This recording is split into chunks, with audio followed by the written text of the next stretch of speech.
The test is in 4 parts: Part 1, Part 2, Part 3, and Part 4. Now look at Part 1. Part 1.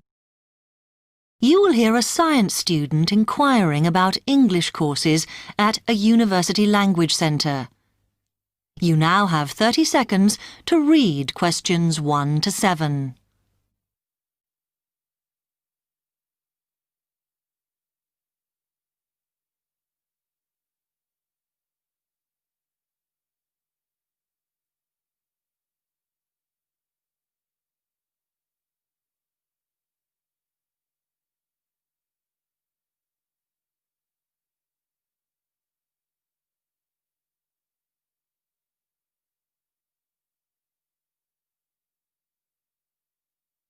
Hi, I've come to ask about the English courses you run for international students. Oh, right.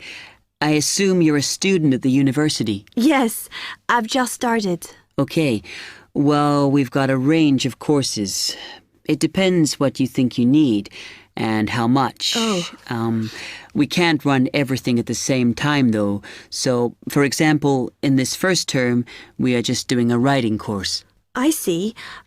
That sounds quite useful. What else is there? Some of the courses only run for single terms, and we tend to focus on what students have difficulty with. That means we don't usually do speaking courses, but next term you can do listening. Oh. That'll help you with lectures and things.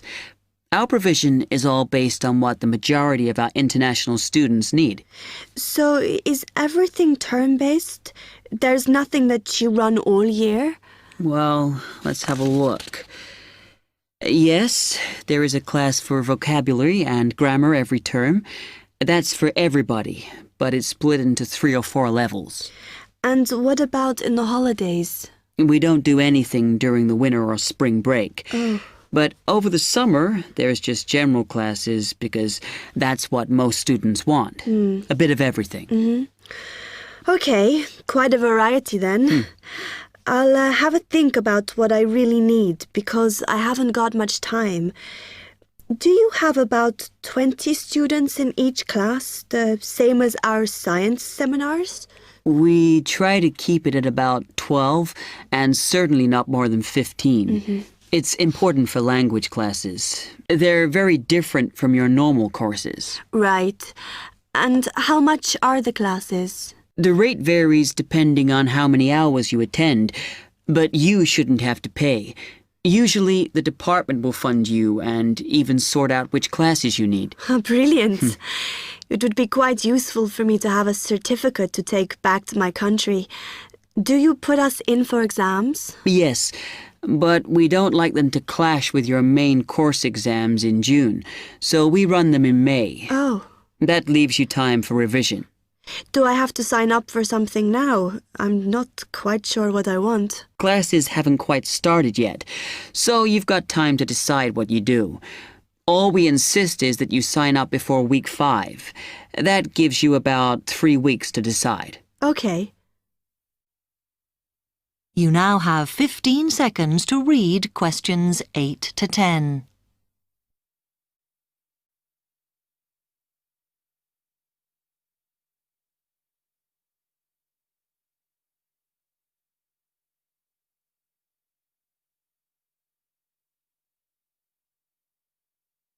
Then, when you've made up your mind, you need to come back here to the administration office to enroll.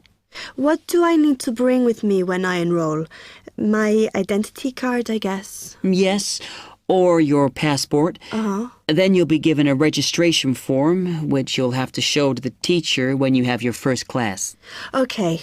And should I ask my tutor about which classes I should do then? Yes. Then you get a note from him and give that to the desk when you register. Can I use the computers here as well? Yes. You'll be given a password when you go to your first class. So remember to bring a disk with you to save your work on, as you won't be allowed to save it on the hard drive. Okay. Will I need anything else?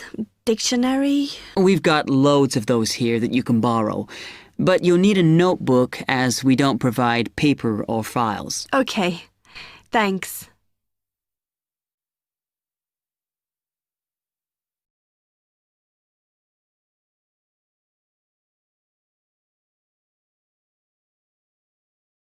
That is the end of part 1. You now have half a minute to check your answers.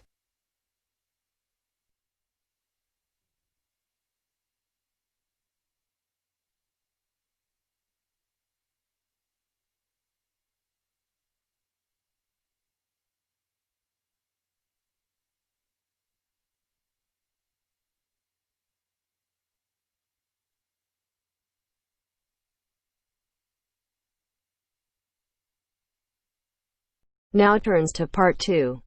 Part 2. You will hear the director of a new art centre speaking to a group of local people who have come to hear what the new art centre will be offering. First, you have some time to look at questions 11 to 15.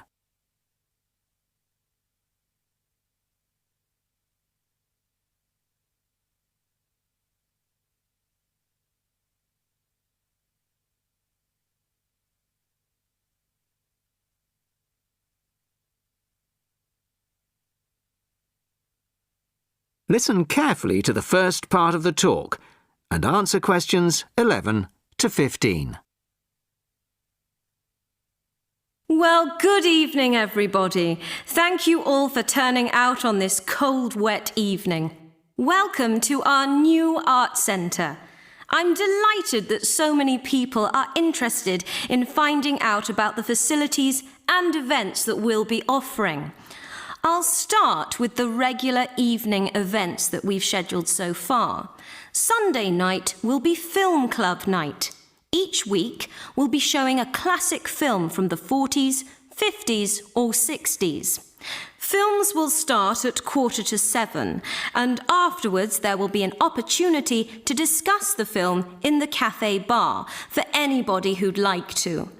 Tickets for the film will be £5, but the discussion afterwards is free, although anybody who wants to buy me a drink is welcome to do so.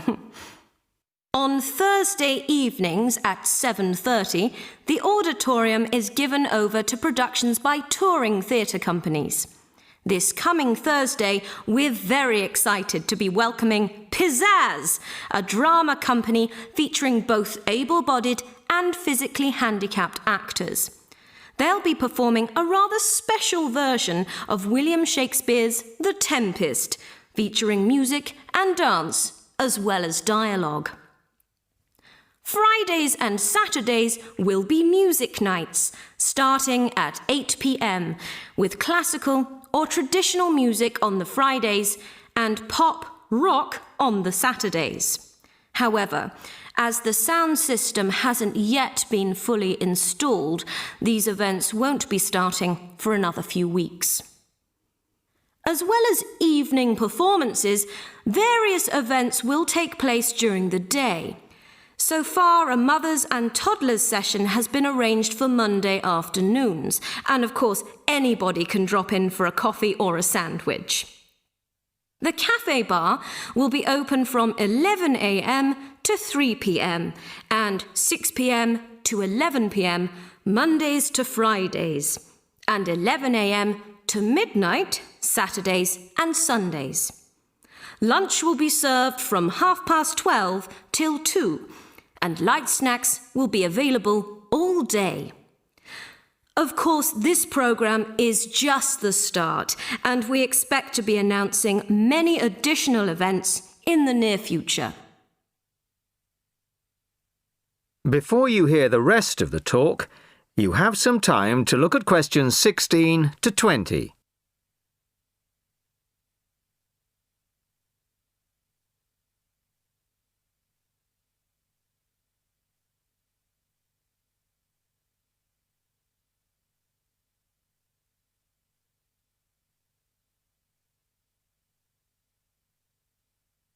Now listen and answer questions 16 to 20. Now I'd like to take this opportunity to tell you about becoming a member. Membership benefits include reduced price tickets, priority bookings, and a monthly newsletter, which will feature the latest details of forthcoming events, plus details of other arts events in the local area. The cost of membership is just £15 a year, which I think is very reasonable. To get a membership card, you'll need to provide us with a passport-sized photo, plus payment, of course, by cash or cheque. We can't accept credit cards, I'm afraid, at least not for the moment. We hope to have credit card payment facilities available in the not-too-distant future. Then, when you want to buy reduced-price tickets, you simply show your card at the box office or quote your membership number if you're making a telephone booking. Generally, a membership card will save around 20% on the full ticket price, so it really is very good value. Now we come to the most important part, your suggestions. It's your art centre, so we want to hear what you'd like to see.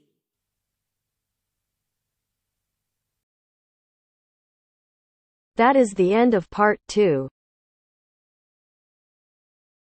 You now have half a minute to check your answers.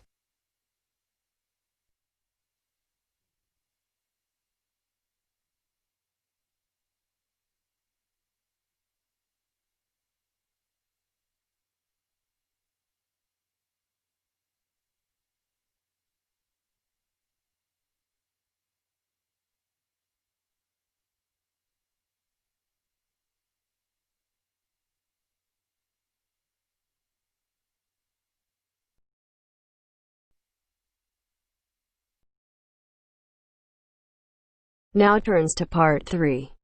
Part 3. We'll hear a conversation between Mrs. Lamb, a member of the staff in a large hospital, and Andrew, who is a student in the nursing school. Mrs. Lamb is explaining the rules about visiting hours in the hospital. First, you have some time to look at questions 21 to 24.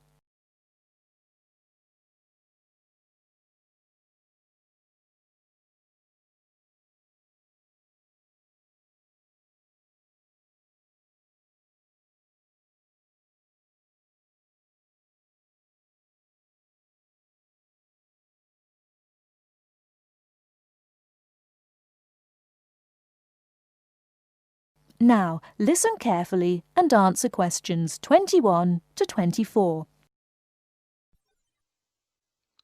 Hello, Andrew. I believe you want to know about visiting hours. Yes, I do, Mrs. Lamb. I have to fill this form out, and I'd like to have some idea why the different parts of the hospital have different times for visiting. I see. Well, let's start with an obvious one. Intensive care. People in intensive care are very sick indeed. And for that reason, we say that visitors can come between 6 a.m. and midnight. I can understand that. At the other end of the scale, our maternity patients are usually quite well, but we restrict their visiting hours from 8 a.m. to 8 p.m. We find they get very tired if we permit visitors all the time. I see. What about the surgical wards? The doctors prefer to do their rounds early in surgical, so visiting hours are 9 a.m. to 9 p.m. Surgical patients are often on very heavy painkillers, and they aren't really very good company for their visitors. But surely the visitors come to cheer up the patient, not the other way round. Of course.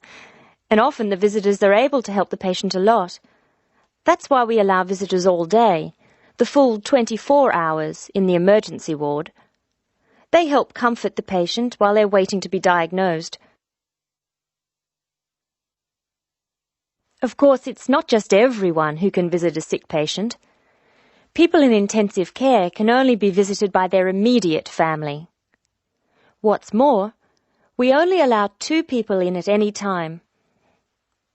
We let children of the immediate family in to visit people in intensive care, but we don't like to do it. It's very hard on the children, and it may distress the patient. However, if the patient asks for the child, and the family agrees, that's okay. What about children in maternity? Of course we let them in. They're very pleased to see their mothers. The rule in maternity is everyone may visit, up to 6 people at a time. The maternity ward is quite sociable after all. The surgical ward must be different. It is indeed. We don't allow children in the surgical ward because of the danger of infection. And as you know, we restrict the hours. There are a lot of procedures which must be carried out on surgical patients, and we only let 2 visitors come in at a time. And in emergency, people are allowed to visit all the time? Oh yes, we rely on patients' relatives to be there for them, and we permit everyone to visit the emergency department at all hours. However, we restrict it to 3 visitors for each patient. Otherwise, the room just gets totally crowded. Before you hear the rest of the talk, you have some time to look at questions 25 to 30.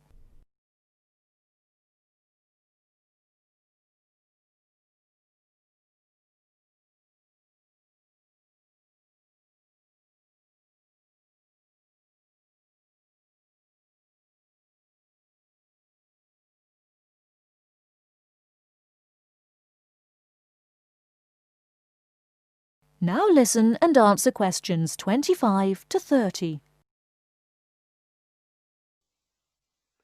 Now I have your schedule for the next week's observation sessions. Are you ready? Yes. Where do I start?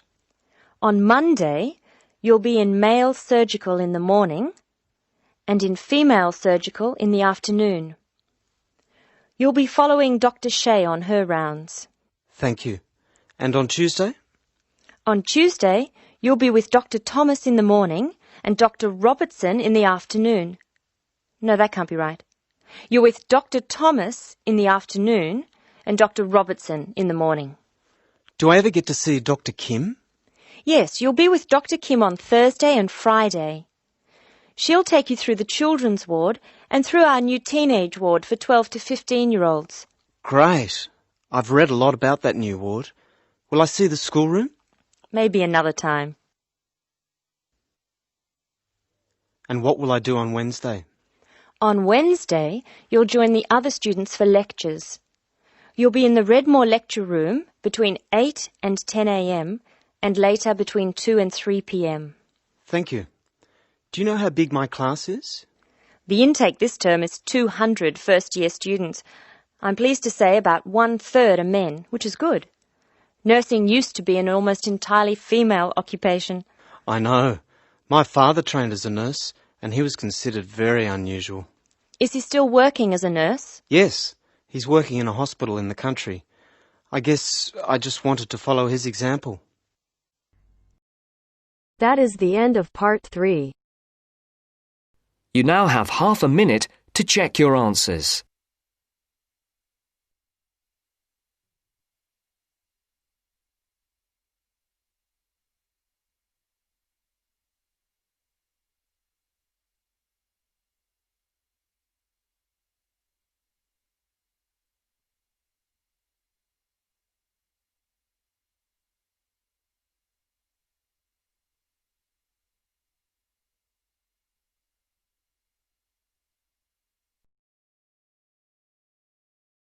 Part 4. You will hear a talk on the work of a printing department at a university. First, you have some time to look at questions 31 to 40.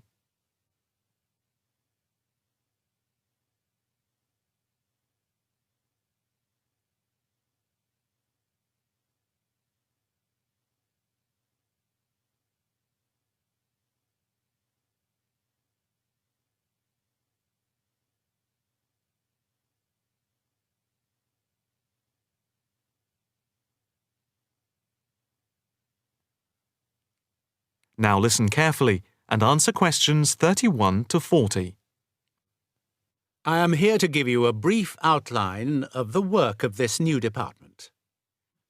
The department of the printed word has a very short history, having been created just 10 years ago. Some statistics to start with. The first intake of undergraduate students consisted of 20 students, which rose to 37 in the second year. And we now have about 50 in the first year, doing a wide range of courses, full and part-time. We have a thriving research department, with 17 students on the taught MA course and 7 students doing research full-time. In all, we have 9 full-time lecturers and 16 part-time lecturers who work mainly but not exclusively in our evening department. Of the total student body, approximately 21% are from outside the country, a number which has been increasing steadily over recent years. Although students from overseas have to reach a minimum level of competence in English before they follow a course at the university, some may require remedial help with their English, and we can offer help through the Student Support Services as part of the general assistance given to all students. For home students, both graduate and undergraduate, there are bursaries to help with travel and accommodation, for which I would advise you to contact Mrs. Riley at the end of this session. Increasingly, we are forging external links with organisations in the publishing world, and we have been very fortunate in that we have received money to sponsor not just various students within the department, but also technicians and lecturers. Each year we hold a series of lectures which are given by external speakers in the world of printing and the media. The series of workshops that you see around you have been built thanks to a very generous donation which has allowed us to develop our facilities for bookbinding and restoration. Now, the main work of the department relates to teaching the mechanism of printing. And as most printing is now so highly technological, all our students have to be computer literate. For those of you who are interested in taking a module in this department from another department, and who feel that you may not have the necessary computer skills, don't let the technology put you off. We have a number of specialist technicians who can support and deliver crash programs in the computing technology required. As long as you can switch on the computer, you are halfway there. We have what can only be called state-of-the-art facilities, especially for those wishing to move into the publishing world, working not just as printers, but also in editing, page design, layout, and bookbinding. With the extensive facilities we have for book restoration, some of our former students are now employed as expert book restorers and conservationists, skills which were once almost dying out. In the display you will notice samples of work on book cover design, and as well as having all the necessary computer programs for dealing with printing, we have some old printing presses. Despite being largely a modern department, we do have an increasing interest in research into the history of the printed word, ranging from early European to Chinese and Japanese printing techniques. We have in fact some very well-known experts on early printing in Europe in the 15th and 16th centuries. If this area appeals to you, you can talk to Dr. Fred Clare afterwards. From China, we're lucky to have as a visiting lecturer Dr. Yu, who is an authority on early Chinese manuscripts and printing machines. If you are thinking about doing a module with us, or you are interested in doing research after you have finished your first degree, the person to talk to is Professor Clarkson, who will be able to give you all the details. For postgraduate research, you should really be thinking about applying now, even though we are only in December, as the department now attracts large numbers of people, and we always have many applications for each research position. That is the end of part 4. You now have half a minute to check your answers.